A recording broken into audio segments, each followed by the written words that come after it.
Welcome back to the Everything Property Podcast. Now, one way you can add value to anything you buy, whether it's an investment property or your forever home, is through renovations. We're a fan of them on the Everything Property Podcast, but do shows like Channel 9's The Block make them look easier than they actually are? What about the timelines, the cost, and honestly, the stress implications of a reno? Where do you even start?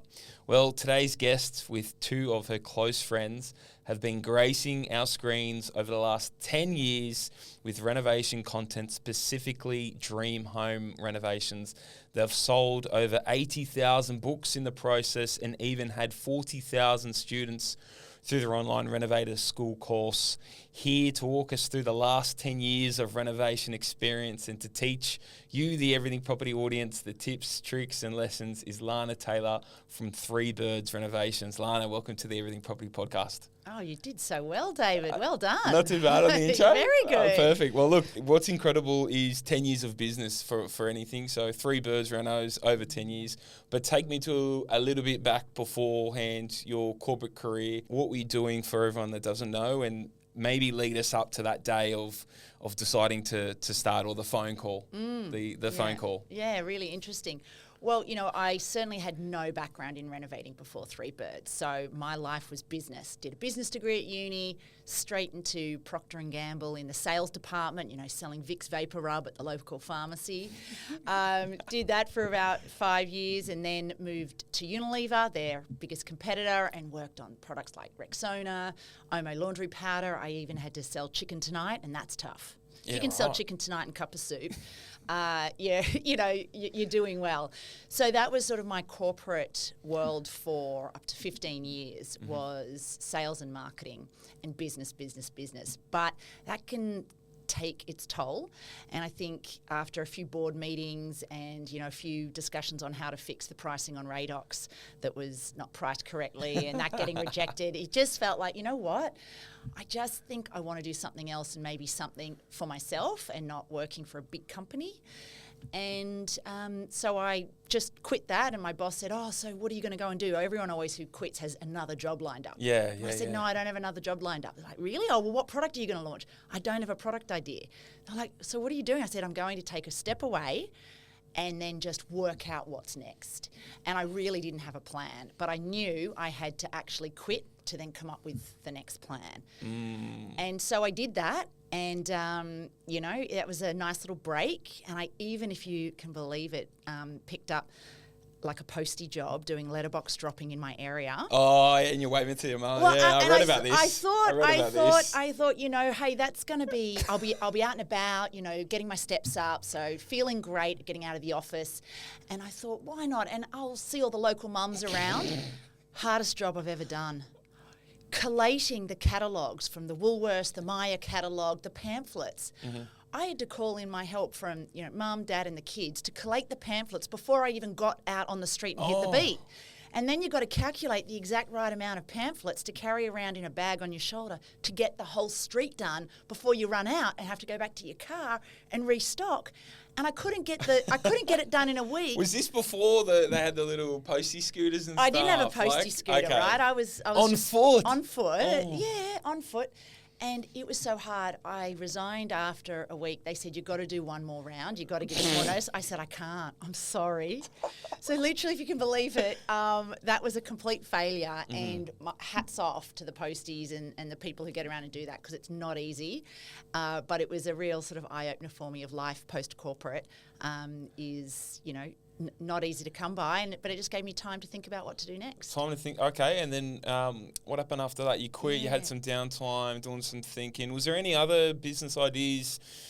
Yeah, I did have an idea. Yeah. It was for superhero anti-venom, which was just repositioning like the disinfectant you'd put on kids' wounds when they graze their knee or something, right? I'm giving away big secrets. Someone might steal this idea. Yeah, okay. Someone might steal this idea, but we've got this logged, so we know it was here first. True, yeah, timestamp. So, yeah, you put disinfectant on, you know, your little kid's knee who's screaming because he's fallen over and he's hurt his knee. But if you say, hey, instead of saying, I'm going to put this Dettol on it that's going to really sting, hey, I've got this superhero anti-venom here. Let me get it out and put it on. All of a sudden, the little, 5-year-olds like, I want the superhero Yeah. anti-venom, and it's all about the power of the mind and the power of the imagination. Okay. So I think there is a whole product line there, but I've never explored it further. But that's just something that I had in my mind and never went anywhere. But then I caught up with a friend of mine who was working at Google. He's like, come work at Google, Lana. We wear sneakers and it's really chill. And I had lunch. What a line to get you in. Know, Like, yeah. we wear sneakers. We wear sneakers. It was one of the lines, and free lunch. So I went in and had the free lunch that day in at Piermont, I think it was. But I just didn't feel the passion for tech. So that day I was at home, and then I got a call from Bonnie, and who I'd known for years. Bonnie and Erin I've known for years. Mm-hmm. And she just said, hey, Erin and I are thinking of, maybe styling houses together or renovating houses. Do you want to do it? We know you're not working at the moment. And I was like, I'm in. So we had coffee the next morning, and the rest is literally history. We just decided, let's buy a property. Yep. Let's be property developers and make money from buy, renovate, sell. We'll share the profits between the three of us. So we went and all extended our home mortgages to be able to buy a house with cash. Mm-hmm. And we bought our first house in Castle Hill. And because it was an area Bonnie and Erin knew really well, so we were really confident in buying in at a certain price. And then we flipped it in 6 weeks, and I think we made maybe 20 grand each or something. After all costs? Yeah. Oh. Yeah, not much. Okay.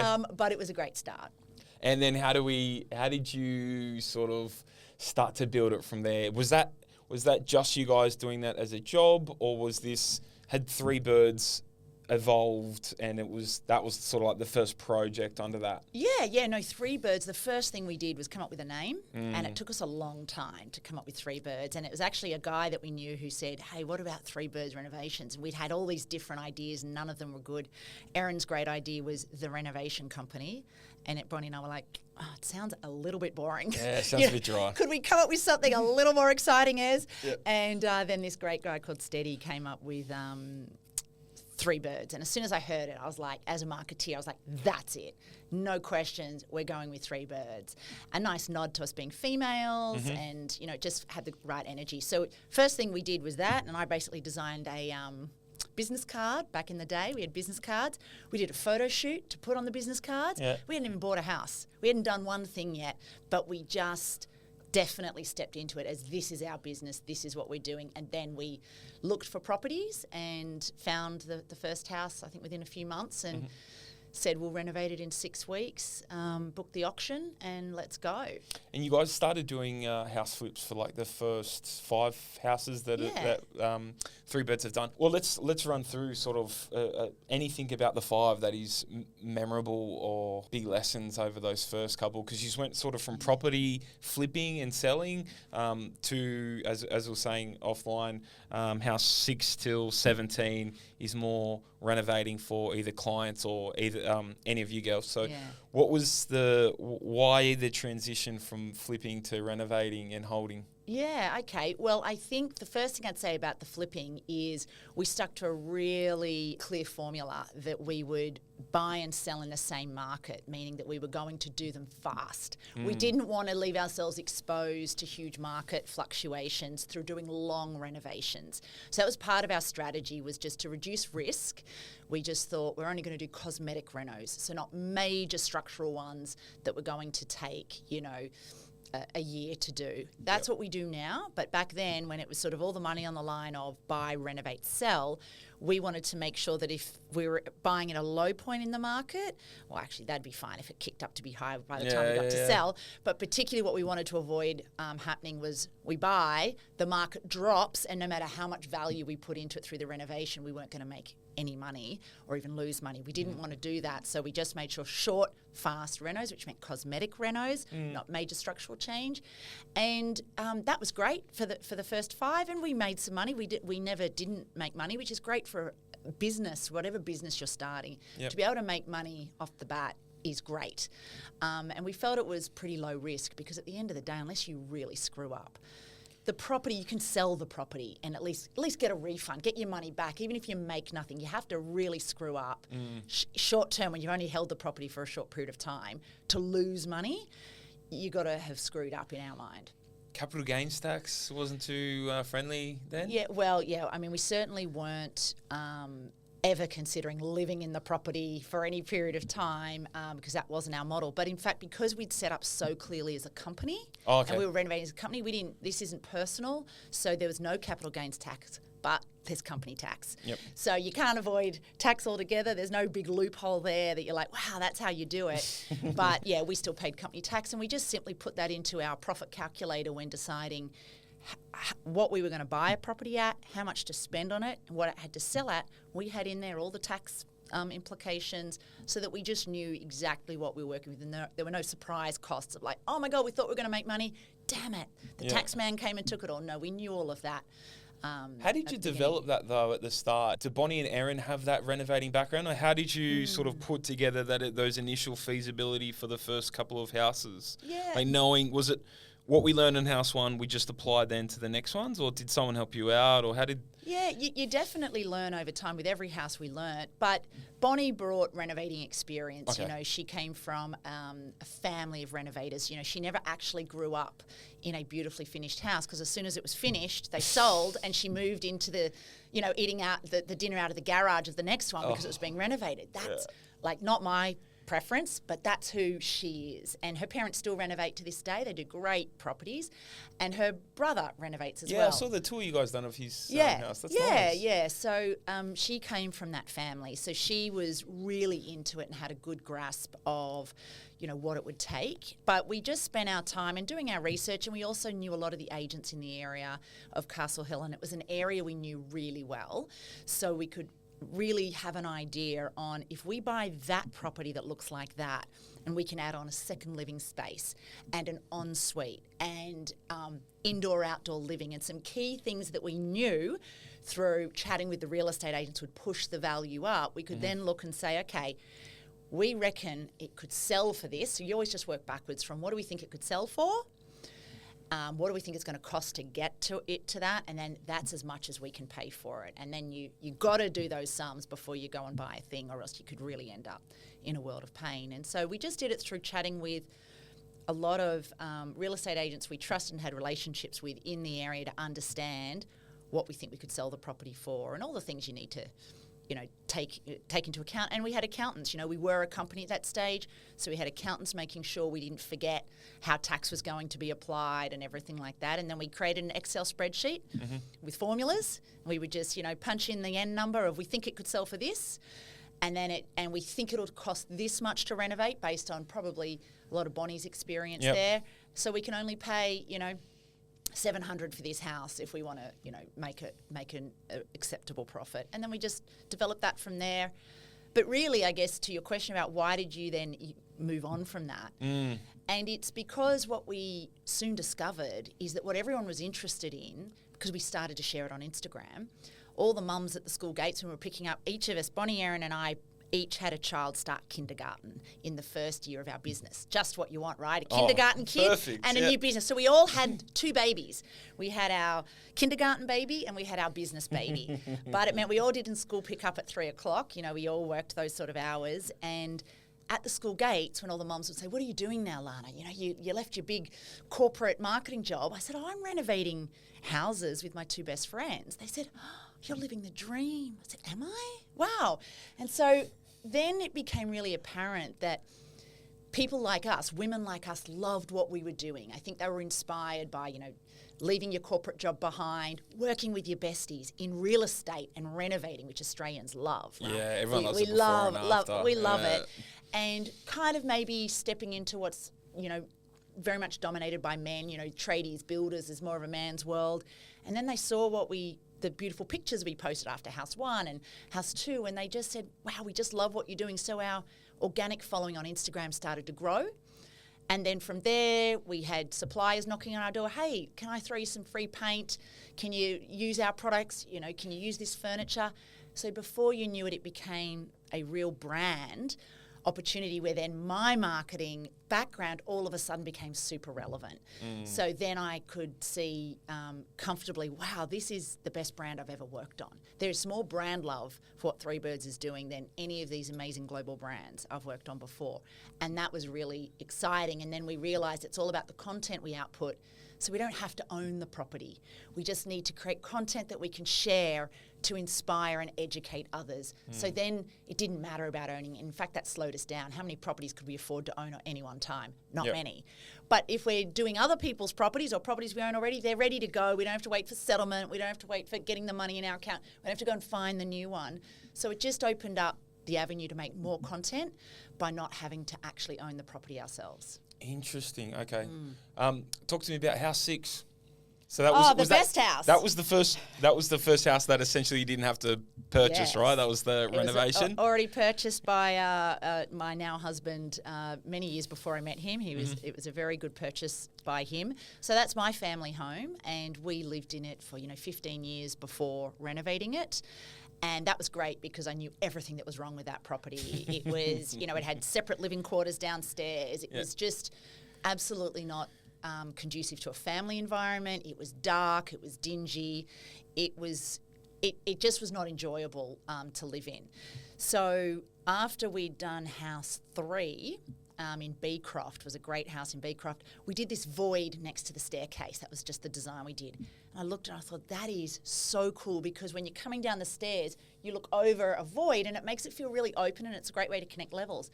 And I thought, that's what I want to do at my house one day when I renovate. So between House 3 and then we realised House 6 could maybe be my house, I was ready to renovate. That void, the whole house was designed around a void next to the staircase, all because of what I saw at House 3 was so cool. Yeah. And so, that was all, it was my money that we spent on that renovation.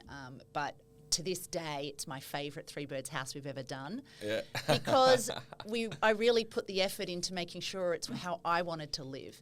So, there are only 3 bedrooms, which is not many for that size of house, but there are 3 studies because that's what we wanted. We got a study on every level of the house because I work from home a lot. My husband works from home a lot. The kids, I wanted all these office spaces that you didn't feel you were tucked away. I wanted these office spaces to be central to the house so that you could be working and part of the family conversations. So that's just an example of why I love my house, is because I designed it and with Bonnie and Erin's help, turned it into my dream home, which is not your dream home and not the dream home of others, although a lot of people say, Lana, I love your home, but it's my favourite Three Birds home. Was there a breakthrough house where it you went viral, or you did it for maybe a particular client or something like that was like, shit, like this has popped off, this has went viral, like we've seen all these followers or all these people come in? Yeah. Was there a certain house in I think so.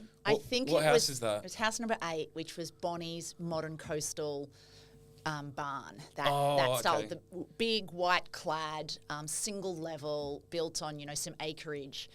That she had, and it was a great renovation of a really old brick home. In the end, it was termite ridden, so it was almost a knockdown rebuild. We could hold, I think, the original fireplace brick, but there was just so much termite infiltration in the timbers that we just had to get the crane out one day and kind of start a bit fresh.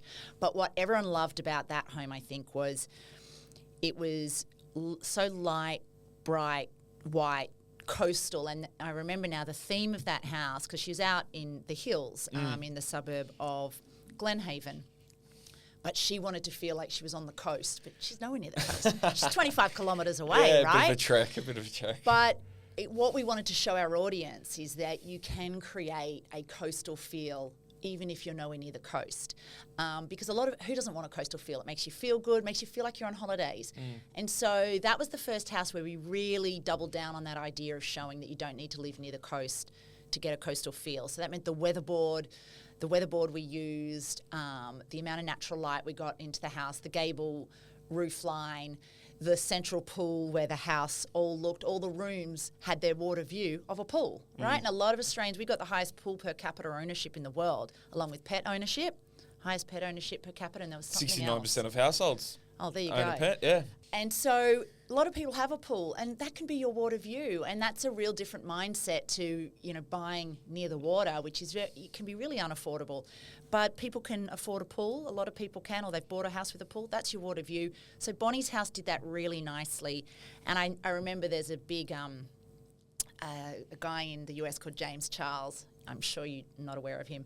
But he's got I don't know, we can look it up, 50 million followers on Is that the YouTube. TikToker guy? Well, yeah, he's into makeup. And he just came across the property. He then posted about it to his audience and said, guys, you got to check out this property in Australia. And he commented on ours. And then lots of people came onto our YouTube channel and said, James Charles sent me here. And I'm like, James, let's look him up. And then it's interesting. I went to the US for a digital, strategy workshop thing. And I text a guy, Drew Scott, he's in America, and he does beautiful homes. I said, hey, you want to catch up? It's Lana from Three Birds. He said, yeah, I love what you're doing. He said, I'm going to bring my friend, James Charles. I was like, no problem. So we went out for dinner, and I gave them a copy of our book, signed it, got some photos with them, and, that was a nice experience. But that was sort of the closest we've come to, I think, going viral, which isn't particularly that huge. Yeah. But it was Bonnie's home. That's heaps. Yeah, it was Bonnie's home that I think really cut through and had people say, I love that, The business model now is you're renovating homes for other people. You told me a little bit before we went on air. What's the process to finding your next project? Yeah, well, look, we only do one a year because takes a lot of our time. We don't do these in 6 weeks. These are big structural renovations, and we really use them to showcase, to be educational, informative. So we create a lot of content out of that. And to make sure that that's the content we want to create, we really need a certain formula of home that we're going to do. So we do a call out to our audience, our Instagram followers, Facebook followers, and say, hey guys, if you're willing to kind of hand over your keys, move out, give us your maximum budget, the budget you're willing to spend, and you can tell us maybe how many bedrooms you want, we'll consider that. We'll choose one, and we'll often choose one that's in Sydney. We're 3 mums with 9 kids between us. We can't be travelling all over Australia. That's just too hard.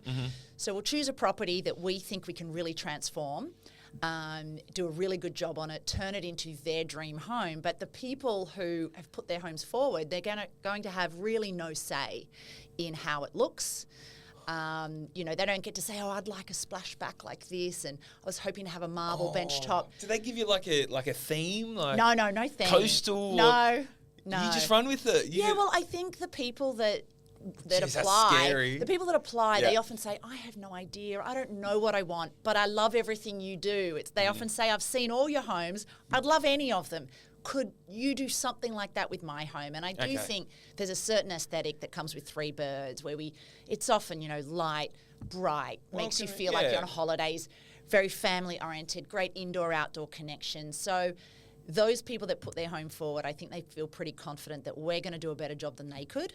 And that's all they need. It's like, well, it's either me or you girls. So I'm going to give my money to you girls. And I'm betting on black. I'm betting on the Three Birds to do a good job. And that's sort of how it works. And then we just, we have a short list. And we look at, how can it work? And then we make sure we think we can do the renovation for the budget they've got. And we have that very open conversation. And then we say, all right, moving out day. They move out. And we say, don't drive down this street again until we tell you can, type of thing. And then we'll invite them back when it's fully finished, furnished, artwork hung. Not even a progress update. Yeah, sometimes if we think it's going to be really exciting, we'll give them a progress update. Like actually just recently we did get the homeowners back as we demolished the back of the house. We thought they're going to love seeing, oh my God, where's my house gone? So we showed them that, but then we don't give them any progress updates because we want them to be really wowed when they come back and, hopefully look and say, I could never have envisioned this myself. And the other benefit we bring is we manage all of the drama that comes with renovating, timelines, council, builders. They don't have to do any of that. And certainly that's great peace of mind. And part of what the special service is not only do we choose everything for them, we choose the theme, we do it all, but we actually execute it. And they just come back with their family and we film them that day coming back with their kids. Our current owner, she's pregnant and she's going to come back with more kids than she had when she started and with a baby. So we've had to turn one of the rooms into a nursery, which is really exciting. We love that news. But that's how it works. So it's not a model for everyone. Yeah. But we're not sitting down together co-creating the house. That's not what we do. Interesting. Wow. Well, look, I can't wait to see how that one plays out. Talk to me a little bit about let's run sort of through a step by step. Like obviously, there's people out there that are going to be listening to this that maybe want to take on a reno. Obviously, you guys are only doing one house a year, so you're not going to get to everyone, but there's going to be people out there that maybe they're thinking about doing the course, have done the course, or that are EP, Everything Property listeners. What are some, let's sort of start, I feel like we sort of break it down into like that planning and that team, and then some different areas around the house of where they can add value, or where are some quick wins, or maybe some tips and tricks that you guys got. Yeah. So around the planning and the team side, how should they go about getting that sorted and set up? If it's a couple that have a house that they live in, they want to get started, what do they do? Where do they start? Yeah, where do you start? And look, and that's exactly why we created our online Reno school, was because us trying to go and renovate people's homes. I mean, even if we did more than one a year, what are we going to do? 10 a year? We're still only helping 10 people. So we just realised the way to help the most number of people was to create an online platform with a resource centre and a support system to help them execute it and get the home of their dreams, because they don't need us to do it to get the home of their dreams. They just need to know where to start and what to do. So that's why we did it in the first place. So in terms of the where to start, which I think is the name of lesson 1 in Reno School pretty much, but we actually get people to fill out a questionnaire of how do you currently live in the home you're in, and how do you want to live? What do you hate about your current home? Do you hate the fact that you come in the front door and you've got nowhere to put your keys and the mail and whatever? Or you're like, I hate having to carry the shopping bag so far from the driveway to the kitchen. Or I hate that our bathroom is so small that my husband and I are in there at the same time, but it's an awful experience because we don't have enough bench space. All these things is where you start with understanding, what do you love? I love how the sun comes through this particular room, but that's not where our couch is. We're in that room, and that room's really shady. So what do you love, and what don't you love? And how do you want to live? Do you like entertaining or not? Do you want to have a study on each floor? A study on each floor. Do you want your kids to be doing their homework up at the kitchen bench or not? Do you love watching TV while you cook dinner? Some people do, some people don't. I designed our kitchen so that my husband could watch the footy while being in the kitchen, and that meant I could say, well, you can do the cooking, can't you? You can watch the footy. And he loves it. He often says, God, I love how I can just see the footy while watching. Wow. So it was designed that way. So the questionnaire is where you start in terms of how you want to live. Then you have to look at, basically what have you got to work with? So you've got your floor plan, your current floor plan, and how much do you think that needs to change to give you what you want. And we spend a whole lot of time on doing your own sketches on a floor plan. You don't need to be an architect to draw up a floor plan with pencil. Even to scale, you can do it to scale using a ruler and a rubber. You genuinely can do that. And then eventually, of course, an architect or a building designer or a draftsman will submit stuff to council, but you can do a lot yourself. And we teach you how to do that, and it's fun to play around and see how a layout could work for you. The other really important place to start is working out what you called sort of the theme or the style of your home, because we talk about you cannot start a renovation without having what we call a vision board, or somebody would call it a mood board. A vision board is really important, and it's a bunch of pictures and words on one page that encapsulate how you want your home to look and feel when you're finished. And it's really important to do because a lot of renovators and people at home are like, I actually don't know what I would do. And when you don't know, a lot of the people you work with can't read your mind either. And if you can't articulate it, they'll start to make assumptions about what you want. Then you start to see your house come together and you're like, it's not really what I want. Now you've wasted money. So not only are you spending big bucks, any reno's a lot of money, right? Yep.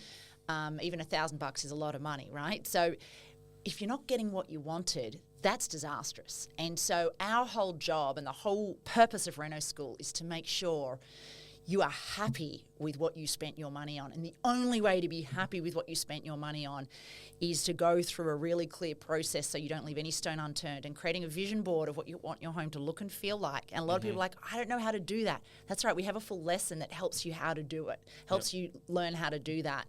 So that then all your design decisions you make, which tapware, what paint colour to use, what furniture to put in it afterwards, they all link back to your vision board. Because if you don't do that, you're going to end up with a patchwork quilt of a house. Good. I'm hearing, start with your list. What do you love? What do you hate? What do you have to work with?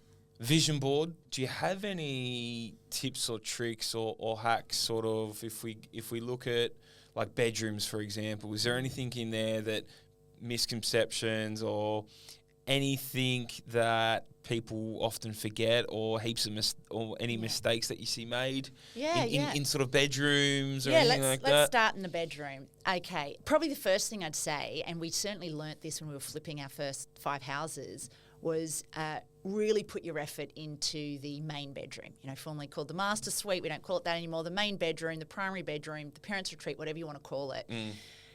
We really feel you add a lot of value to the home, whether you're selling or staying, to create a parents' retreat. So it's a lot more these days than just a bed in the room. It's about having a bed with maybe also a seating area where you can sit and chat, and it's not you've got to sit on the bed to do that. A walk-in robe, an ensuite, and creating it to feel like it being a bit oversized. So it's somewhere that you don't just go to sleep. You can actually go, it's almost another living space to an extent. And particularly if you can have doors that close that off, everyone has doors on a bedroom, but to encapsulate the whole suite, not just where the bed is something that we did with all of our first homes. So we actually stole space from other parts of the house to prioritise an oversized main bedroom or parents' retreat. Where are you taking the space from? Yeah, other bedrooms. Okay. So sorry, kids. Sorry, guests. I mean, the guests can suck it up. They can have a smaller guest bedroom. Are you kidding me? You're hardly ever there. I don't even want you to come and visit. I don't want you to stay. So you can have the smaller bedroom, right? Yeah, fair. Okay. And another thing about bedrooms is to steal space from them again to create a bigger hallway. So we'll often make smaller bedrooms to have an oversized hallway. So a minimum hallway might be like 900, but to us that feels like a little tunnel, and it can change the experience of moving through the home. Yet in the homes we try as much as possible to create a hallway that's maybe 1,200 wide, and we will take from the bedrooms on either side of that hallway to prioritise the hallway over the bedrooms, which is something most people would never do. They're like, what? Make the bedrooms as big as you can, and whatever your hallway is, well, that's your hallway. We kind of do it the opposite way round. If we got a hallway that's going to be this big, and the bedrooms will be, you won't notice a little bit of space off a bedroom, but you do notice it off a hallway because you're already working with a really skinny space, right? It makes sense. Yeah, it's controversial, but I get where you're going. I get. You don't agree? No, I get the logic, definitely. Okay. But I feel with bedrooms as well, there's like a sort of like a minimum dimension that you get down to. Yeah, I think that's my son's bedroom. What's the what? He's in a shoebox, and he's always wondered why. Do you know what that size of room is? Like 2.7, 3 meters. We like to have a 3 in the number. Yeah. Okay, we like a 3 in the number. I can live with that. Yeah, you can live with that? Yeah. I look at floor plans all the time, especially if you're like on realestate.com and stuff, and I'm like, you need to have at least 3x3. Yeah, agree. And if you have to put a robe in that also, and then like at least a double bed, starting to get tight. Yeah. So 3x3 clearance. What about kitchens? Yeah, kitchens. The heart of the home. Oh, it is the heart of the home, and that's the other place. And again, when we were, flipping homes and really thinking about the resale value, was let's make sure the kitchen's fantastic. And I think the key thing with the kitchen is its location. So a lot of homes that we renovated, we had to kind of move the location of the kitchen. Older homes, they were sometimes in their own little room, or they weren't at the back of the house where it flows out onto what will become a deck or the yard. You know what room got pride of place in these older homes that we used to renovate? Let me tell you what room it was. The laundry. Why? Because people would just say, I'm going to walk out from the laundry to my heels hoist. So one thing we found we always had to do with our homes was say, sorry, laundry, you do not get pole position. Pole position goes to the kitchen now. Laundry, we're going to relocate you somewhere else in the house, still with some side access. Of course, we want you to be able to get out easily to the yard, but you don't get pole position anymore, Mr. Laundry. And we relegated a bit like, relegation in soccer, as you'd understand. Yep. Relegated. Shout out to Scotty Agate in Arsenal. Yep. Relegated the laundry to somewhere else in the house. And so first thing is getting the kitchen in the right spot, somewhere that you can create We even like to sort of talk about the pass the sandwich test, where can you almost pass a sandwich from the kitchen to outdoors without leaving the kitchen? You know, ideally, even if it's through, you know, you just want windows or doors that are connecting you to outside. Ideally, you know, it's a very Australian way of life is the indoor-outdoor living, and so we love creating serveries with like a gas strut window or a bifold window where people can be sitting inside and outside at the time and connecting. It's one of our favourite things that we discovered from our very first renovation. House one, I was put in charge of finding a cheap bifold window to go above the sink. And I rang around just cold calling, and this guy said, "Oh, you know, cheaper than a bifold's a gas strut." I said, "What's a gas strut?" I've seen you guys do and this. It opens up a bit like a canteen window, and it's gas lift strut arms, and that's why it's called that way. I said, "Look, if it's cheaper, like we'll go with that. We're just trying to make a profit here." But we found out we loved the look of it, the way it works. I've got one in my home, and now basically gas strut windows are popping up all around Australia, and window makers that didn't used to make them are now having to make them, because anyone who's seen sort of a Three Birds home, they're like, "I love the feeling of a gas strut window," and they work so well. You just pop it and it just feels electric. So that's something that, you know, with a kitchen is that indoor-outdoor connection. And I think the key is really investing in, you know, your bench top to make sure it's, you know, we've never done like a laminate bench top. It's even in the first few homes we did where we were saving on money, we'd save a bit more on the cabinetry, but really invest in that bench top. And we've always continued to do that. And I think the other thing with the kitchen, the big tip is you have to know what appliances you're putting in first, because they have certain dimensions and they will determine the design of your kitchen as to whether or not you can have symmetrical pantries on either side of your oven. That depends on how big your oven is, right? Or, you know, or whether or not lots of people want 2 ovens. You might not be able to fit 2 ovens. Some people want 2 dishwashers. You can't fit 2 dishwashers. You can get dish drawers these days. You can get cool drawers where you pull it out and it's another fridge. So you've got to look at the size of your appliances to then work out what the design of your kitchen is. And if you do it the other way round and think you can just slot the appliances in at the end, you're going to have a kitchen that you're like, "Oh, wow, that doesn't match that side and that's off kilter there." So it's really important to start with your appliances. And we've got a whole lesson on kitchens because there's so many places you can go wrong and they're expensive. So, you know, you get that wrong, it's not an easy fix. That's a good place to start, though. That's a good tip. Let me ask you this question. This is controversial in kitchen layouts, but where do you put your kitchen sink? Yeah. I don't think it's controversial in that I do think that both answers are correct. I saw a video I saw a TikTok the other day. I like that you already know what I'm talking about. Yeah. An architect, she said, "Don't ever put the sink on the kitchen island." I'm sorry, I disagree. Mine's on the kitchen island, and I friggin' love it. Why? Because I thought long and hard, and the questionnaire asks this. Our questionnaire says, "What do you want to be looking at when you're washing up plates or fruit in the sink? What do you want to be looking at?" And I wanted to be looking out to the lounge, the dining, and the yard. That's what I wanted to be looking. I didn't want to be looking at the back wall or the splashback, right? And that was my other option, was putting it there. And I thought, no, I actually spend more time at the sink than the cooktop. That's me. So I'll look at the splashback, I'll look at the wall when I'm cooking, which is rarely because I don't cook much, but I want to be looking out when I'm at the sink.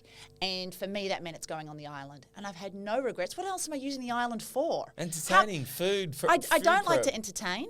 I don't like having people over. True story. Okay. I don't do much food prep because I'm not a great cook. So what else am I using it for? Wrapping gifts? What, just rolling out lots of wrapping paper?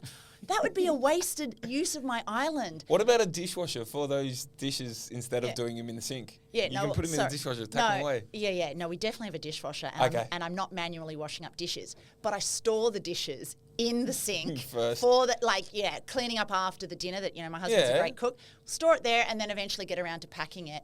And I do wash a lot of fruit, you know, for my parrot and my rabbit. They eat fruit and lettuce, so I do a lot of washing of that type of stuff. Yeah. And so for me, the answer is, it is totally fine to put it on your island bench if that's what you want. And it's totally fine not to if you would rather have it on your back bench or on a side window looking out. That's fine too. That's the point. It's your dream kitchen, not my dream kitchen. And it's all about answering a questionnaire that helps you work that out. Yeah. But there's no wrong or right in my mind. And I can't believe anyone who says there's a wrong or right on that. No, I always ask it because I know it fires people up, especially whoever's the person that goes in the kitchen at the house and uses the kitchen. It'll fire them up because everyone's got strong opinions most of the time of where it should be. So I would say the most I see, and we see a lot because all of our students share all of their photos with us, it's mainly on the island bench. I do see some really nice island benches though, and then I see a sink that sometimes not in the middle, it's off to one side, and I don't know, sometimes it wrecks. I love it off to one side because in the middle you have kind of maybe cut off a big run of bench. Put it to the side, off centre, and off centre can be a really nice way to still create asymmetrical balance. Yep. Is putting it off centre, and then you've still got a nice big run of bench. But what do you need all that bench space for? Well, for wrapping the gifts. Quality. Or the food prep. All right, so look, let's talk other areas in the house, bathroom, laundry, that kind of stuff. Anything like that with like the kitchen and the bedrooms? Anything that comes to mind for people if they're doing a bathroom reno or a laundry reno? I think our best tip with the bathroom is, and a lot of bathrooms are generally small spaces, okay? They really are, and you've got to fit a lot in.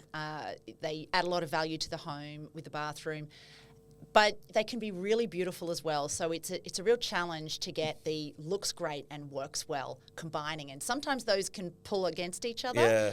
Works well and looks great, but we at Three Birds like to think you kind of can make that happen most of the time. And so a few tips is that we really say, when you walk into a bathroom, and this doesn't matter if you're renovating to sell or renovating to stay, what can you see first? And you don't want to see the toilet, okay, ideally. You want to see a beautiful vanity and mirror or a beautiful sort of freestanding bath. Those two are usually the most aesthetically pleasing items in a bathroom. And then, often it could be the shower or the toilet that's a bit more tucked away or around the corner. But we love a setup, if you've got a bit of a square bathroom layout, where you open the door and the toilet is actually behind that door. So that honestly, you could have that door open and as far as anyone else is concerned, there's no toilet in that bathroom. You can't even see it, but it's just around the corner. And so it's all about positioning something that looks nice when you walk past that bathroom, and particularly in a guest bathroom where the door might be open more often and it's a powder room, people are coming and going. You just want it to look really beautiful. You don't want to just see the toilet. And in a lot of older homes, that's sort of the first thing you saw. Yeah, and also very practical. And also the other thing we often found in the older homes was the separate toilet with the separate Yeah, bathroom. that's also. And we usually combine them. We usually combine them in those homes because you just got more bang for your buck in terms of a bigger bathroom feel. You just could create a bigger footprint when you put the footprint given to just that single toilet and then the footprint given to sort of the other facilities. You put them all together and we could create a much more impressive bathroom than if we kept them separate. Sure, some people love a separate bathroom, but renovating is about compromise. You can't have it all. And when when push comes to shove in those instances, we often put it together. Okay. What's your thoughts on ice? I think places like the Block, sometimes they pop up black toilets.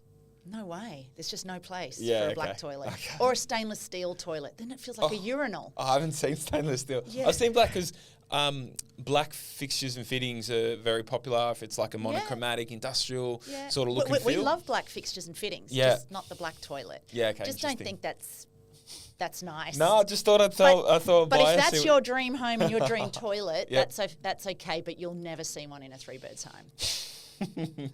Laundries. Laundries. Well, the thing about the laundry is we try really hard to make the laundries we work on beautiful. Because, again, they've traditionally been a utilitarian space where it's all about practicality and just, I'm in there for function only. But laundry is a bit of a chore, right, for most people. Actually, Erin, my business partner, she loves doing the laundry. But for most normal people, laundry is a chore. She's a logistics girl, right? Yeah, it makes sense. Yeah. For most people, laundry is a chore. So why not try and make that moment just that little bit more enjoyable by having it feel lovely with lots of natural light. You can even have a bit of fun with your tile choice in a laundry, because your guests aren't really going into the laundry. It can be a little bit different to maybe the rest of the home. You can have a little bit more fun. You can be a bit more risky there because it's just sort of for you. But the thing about the laundry, I'd say, is, and this is one where we often deprioritise the laundry down the list of must-haves in the home. And like I said already, we often relegate the position of it in the house to away from the backyard to somewhere else because it's not as important. And if we are doing it tough with space, as most people are in a renovation, you just don't have enough meters of floor plan to get everything you want, we'll often consider a European laundry.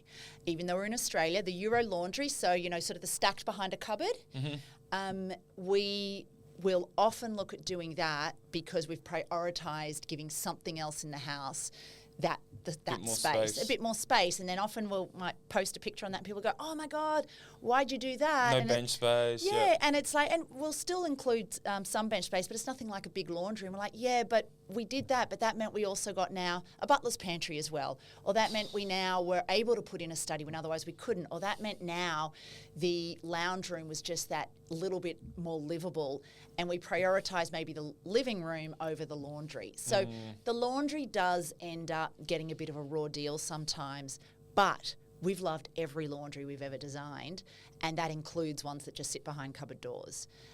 There's a real place for it, and they're actually really convenient. Bonnie had a European laundry in her home in the little sort of cottage part that she was living in for a while. She's like, it was inside the bathroom, so laundry inside the bathroom. She said, every time I went to have a shower, just put on a load of washing, and it was just really convenient because it was right there versus another room somewhere else in the house. She's like, if I'm walking past it all the time, or even if it's near the kitchen, I can just keep doing washing with ease because it's right there. So there are some benefits too. Interesting.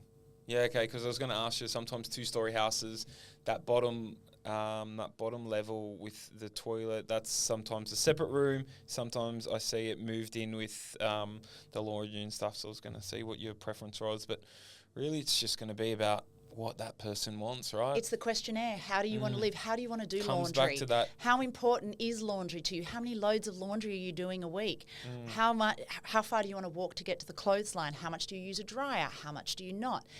It's just someone taking the time to put that question to themselves and answering it. And that's why we say renovating requires a lot of planning. Don't start thinking about what you want a few weeks before, you're meeting with an architect or you're getting quotes done with your builder. No. A year out from anything happening, you should start thinking about, God, how do I want to live in this home? It takes a long time if you want to get it right. That's the thing. You can start renovating tomorrow, but chances are there'll be quite a few regrets. Interesting. European laundries, I don't know if you guys do this, I can't remember off the top of my head, but I would recommend tiling all the way to the roof rather than doing a halfway tile. I've seen that sometimes if people close the doors. Then the ventilation. No ventilation, a little bit of a issue. Yeah. Wall sweat and there's mold build up and that kind of stuff. So yeah, no, that's a good tip. I'll drop it. There you go. I've dropped a little one in there. Nah, you're onto it. Tell me, exteriors, external. It's the street appeal, the backyard. What are we thinking? Yeah. Well, this is such an important one linked to your vision board, right? Because the exterior of your home, if we start with the facade, it's the first impression. It's what sets the tone for what's to come. So if you haven't thought about setting that tone of the style of home you are doing everywhere else, you've missed a huge piece of the puzzle. And, I'll give you an example. My home, I knew I wanted I was going to say... Mediterranean, right? And I got that idea from looking at my bougainvillea, and then I realised, I'll Google bougainvilleas. Then I was on Pinterest, and before you knew it, I was in the Cyclades. And I realised, Greece, pink bougainvilleas, wow, this is the style of my home.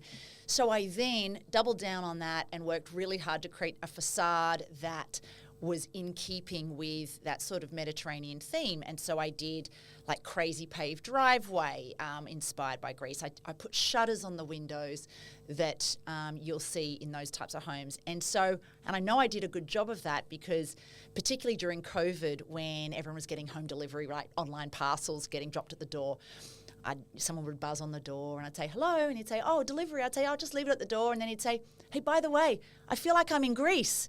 And I'd say, whoa! And then I'd have a 5-minute conversation with the guy on the speaker through that. Oh, that's great. That's what I set out to achieve. My vision board had pictures of Greece and blah, blah, blah. And so it warms my heart when people say, I got a feeling about your home, Lana, from the moment I stepped up onto the driveway. And it's just nice to give people, like, a feeling matters. So it's not about what your home looks like. It's how it makes you feel. And that's what we focus on. And so a vision board is not just about what it looks like, but you have to write words on the vision board about how you want to feel. Do you want to feel relaxed? Do you want to feel cozy? You know, all of those types of words come through, and then you work backwards from, well, what would it look like to make me feel that way? And then you start to research it and work on it. And you also have to look at the architectural style of your home. You know, is there a particular style that my home already is? And then I might lean into that a little bit more, because it's often easier to bring to life the bones you've already got. It's hard to sort of... That's what I did. Went wrong with you, right? Yeah. Well, at first I thought, I'm going to do a Hampton style home, because I was in that mode of loving the Hamptons, because that's what we were kind of doing that look when we started out. Yeah.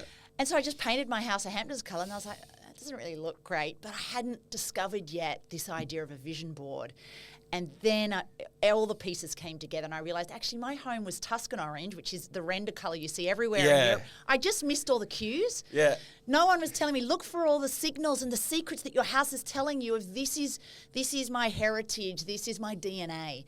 So that's something that we teach you in Reno School, is we teach you how to identify the DNA of your property. Hopefully it's a DNA you like.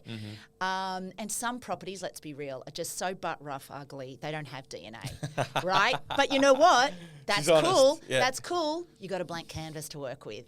That's exciting. You can actually try and turn it into almost anything you want, because it's such a blank, boring, beige canvas to start with. So yeah, that's really important, is that style of the home, and that will help you build that facade that is dimensional. That's the other thing I'd say, is you want to try and think of having, you know, your home having dimension, not just being sort of a flat wall so we might add awnings that come out, or we might add a pop out, like a bay window's lovely on Californian bungalows already have that dimension. They did that really well. But if your home doesn't have dimension, think of how to do that. It could be a front porch that you add, a little deck, a little sitting area. That's the other thing about facades. And a lot of people have lovely front lawns. You can turn that into an entertaining space. You know, in House 14, we put a fire pit in the front yard, a front porch with a seating area, palm trees galore. It was a really beautiful place that you could sit. It's not always about the backyard. You can always look at the front yard. And then when you get to the back, it's all about, you know, al fresco indoor-outdoor living, and how do you want to live in your home? You know, is it just an adult space? Do you have kids? Don't you have kids? Are they currently little ones where you want to really watch them near the pool? Or are they like mine, who are teenagers now, and they're like, Mum, please don't look at us down in the pool. I'm here with my friends and I don't want you looking at us. So I'm loving the fact I put the pool away from the house, which I didn't love when they were little, but I love it now that they're teenagers. But you have to think through all of those things and think about, what do I want now and what do I want in 5 to 10 years? And hopefully you've thought that through and you can see a way that it can work for both ages, or you have to prioritise one. And, you know, in that instance, I prioritised putting the pool at the back of my yard, because if I put it up near the house, I was going to cut the yard in half, and no one was ever going to go down to the lawn behind the pool. But if I put the pool down the end, well, they've got to use the lawn to get to the pool. So I felt as though I was going to get more utility out of my yard by putting it down there. But it meant when the kids wanted to swim, I had to come out of the house and go down and be right by the pool when they were little, because I decided to put it down there. But now as teenagers, it was a master stroke, and they've got their own little world down there, which is great. Yeah, that's a great little tip in terms of cutting your backyard and the place down behind. I never thought of it like that. Tell me, you guys pretty cool. You recently launched something. You want to tell me a little bit about the Three Birds card? Yeah. What is it? The Three Birds card. Well, it's like a little credit card. Saves you money. So I guess what we realised was that, having been in business for 10 years, we have worked with so many great companies, suppliers and brands that we use in our homes, in our own personal properties and the homes we do of other people, be it flooring, tiles, furniture, candles, books, you name it. So we just thought, you know, particularly with, I guess, cost of living pressures, the cost of goods and materials going up, what's something we can do that might help people save thousands on their home renovation, build, or even just restyling, buying new bed linen, right? So we went to every single one of our suppliers that we've worked with, that we've loved working with, you know, and we said, look, can we negotiate a discount with you that'll be an everyday discount that people who are a Three Birds Dream discount card holder can use and get that discount every day, so they don't have to wait for the sales, right? Everyone waiting for the sales when you're renovating or in a home, it can kill you because you're like, I need it now. I can't live without the couch. I can't wait for the sale. I need it now. Or I can't wait for the tiles to go on sale because my tiler's coming next week. He needs them now. So it was really important that we come up with discounts that are available every single day. So we did all those negotiations. We've got 100 merchants who have all said, here's my discount available to your card holders every single day. And it's an average of 20% off. And so then you can become a Three Birds card holder. It's $149 for an annual subscription to be a card holder. But you can buy one rug and you've saved over $200. So one purchase and you've paid the card back. Then every other purchase is just more money in your pocket. And we actually did the sums on Erin's house 16 that we renovated before the card existed. And we then retrospectively looked at every product in our house, what the discount is on the card. And how much you've saved. What we would have saved. Are you ready for the number? Tell me how much you think. For a $149 purchase, tell me what number you think she would have saved. Is this for a whole home renovation? What are we talking cost of reno though? Is it 50 grand? Is it 500? I can't reveal that. Between $500,000 and $1 million? It's significant. Okay, so you're saving 20% on average. So Well, and not on every product in the house, obviously. No. But on like furnitures, fittings, fixtures, that kind of stuff. I think this is going to go pear-shaped, so I might jump in. No. I think you're going to say a number, and I'm like, what? Are you kidding? No, okay, let's say saved $5,000. Oh, okay. No, this went well. Over $60,000. Oh, wow. Perfect. Yeah. I was a bit higher, but I come down because you said that. Yeah, good on you. 60 grand savings. 60 grand is what she would have saved when we did all the retrospective maths on a card that for a year will cost you $149. And you can use it as many times as you want. So there's no limit of like, oh, thanks. You've reached your quota. Because our partners want to encourage you to buy from them as well. So it's in their best interest. They're like, hey, we're happy to be on sale every day with a Three Birds card holder. Not with everybody else, but we love Three Birds. We've been working with them for a while, and we're happy to give that discount every day. So it's something we're really proud of. We only launched it a few months ago, and we're adding new merchants all the time, and new offers, and it's just such a great way to just help take the edge off you basically never pay full price again. And the other day, I had to buy a lamp for my daughter's study, one of the studies. There's no lamp. Yeah. And I wanted to get a new rug, and I wanted to get a round coffee table because the rectangle one was throwing all the balance off. I needed round to offset all the squares in the room. Oh. So I got out the discount card, no joke, and I bought a lamp, a rug, and a coffee table using the Dream discount card and saved hundreds of dollars. Now, of course, I didn't have to pay for the card. I got that one free. But I saved hundreds of dollars myself just last weekend buying just those few items. And then when you apply it to a reno and the cost of tiles and tapware and toilets and baths, kitchens, it's all included. So almost every category you can think of. In fact, even Scott's Hello House services are available at a discounted rate for the Three Birds Dream discount card holders. All right. Well, look, I will chuck some details in the show notes for anyone that's got a reno coming up and wants to jump on that one. Perfect. Lana, the way we usually finish off these episodes, I ask everyone two questions. Now, the first, we've kind of covered it, but it's because of this whole episode. But the first is, what's your golden nugget? What's your big bit of advice that you have for the audience that maybe you haven't shared in a podcast? You haven't done too many, but what's something that you'd share with people that are maybe thinking about renovating, or tips, tricks, one sort of main lesson that they can take away from this? You know what it would be, and we haven't talked about it yet, and that's why I'll share it. It's that done is better than perfect.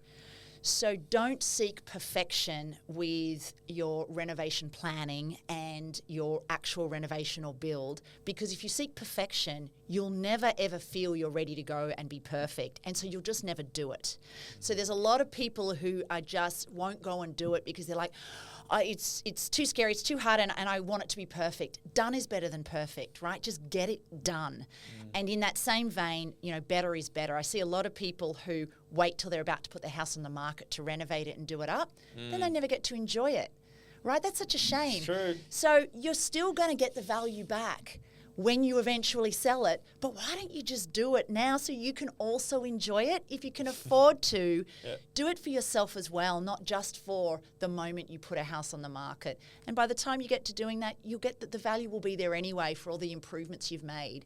And so, any incremental improvement you can make to your house, and if it can improve your lifestyle and happiness, it's really worth looking into. Okay, perfect. And let me ask you this, Lana Taylor, what is one quote you live your life by? Oh, I've got so many quotes. Yeah, I'm such a cliched quote. Good, Okay, good. all right, I'll give you a couple. Live, laugh, love. Yeah. You got one of those? I've got three. No. Okay. So one of them would be where there's a will, there's a way. I love that one. Another would be don't die with the music in you. Okay. I love that one. But the one I really live my life by, I think, is that I don't fear failure, but I'm terrified of regret. Wow. Yeah. Okay. Give it a crack. Yeah, that's it. It's just, I don't have a problem with getting it wrong or being a failure, but it will really bother me if I have regrets that I didn't give it a go because I feared failure. And I think that's, a challenge a lot of people have. But for me, it's much worse to have not given it a go and then always wondered, what if? What if? What if? I don't ever want to know the what if. It weighs heavy. I just want to know, no, that was really bad. Yeah. I would rather know that didn't work than wonder what if it could have, and so that's brilliant one. That's quality. mine. I like that. Well, look, Lana, I appreciate you coming on the Everything Property podcast. And who knows, maybe we'll do a part 2 one day. Yeah, follow up. Done. All Too right, easy. Thank thanks, you so David. much.